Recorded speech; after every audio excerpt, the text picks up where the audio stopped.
चांदूर बाजार तालुक्यातील शिरसगाव बंड ते जमापूर येथील दलित वस्तीला लागून असलेल्या 50 वर्षापूर्वीच्या नाल्याची अत्यंत दयनीय अवस्था झाली असून मागील सन 2023 मध्ये पावसाच्या पुरात जमापूर येथील 19 वर्षीय पूर्वेश पारिसे नामक युवकाचा पुरामध्ये बळी गेला असूनही या गंभीर बाबीकडे लोकप्रतिनिधी व प्रशासनाने आपले लक्ष केंद्रित केले नसल्याने अखेर शिरसगाव बंड ग्रामपंचायतने दिनांक 23/7/2024च्या ग्रामसभेत जमीन लेवलवर असलेल्या पुलाचे बांधकाम करणे आवश्यक असल्याचा ठराव सरपंच सौ नंदा प्रमोद वाकोळे यांनी अध्यक्षतेखाली व सचिव PP येवले यांनी घेतला।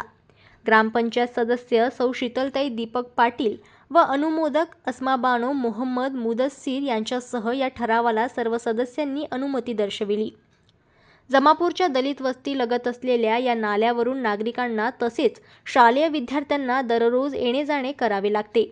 या नाल्याची अवस्था अत्यंत दयनीय झाली असून पाऊस सुरू असताना येत असलेल्या पुरामुळे नागरिकांचा गावाशी संबंध तुटतो। अनेकदा जमापूर येथील नाल्याकाठी असलेल्या वस्तीत पुराचे पाणी साचते, त्यामुळे जीवितहानी होण्याचा धोका निर्माण झाला आहे। म्हणून या गंभीर बाबीकडे खासदार बळवंत वानखळे यांनी आपले लक्ष वेधून या नाल्याचे काम त्वरित सुरू करावे अशी मागणी एका निवेदनाद्वारे नागरिकांनी केली आहे। जनमत लाईव्ह न्यूजसाठी चांदूर बाजारमधून विलास पंचभाई यांची रिपोर्ट।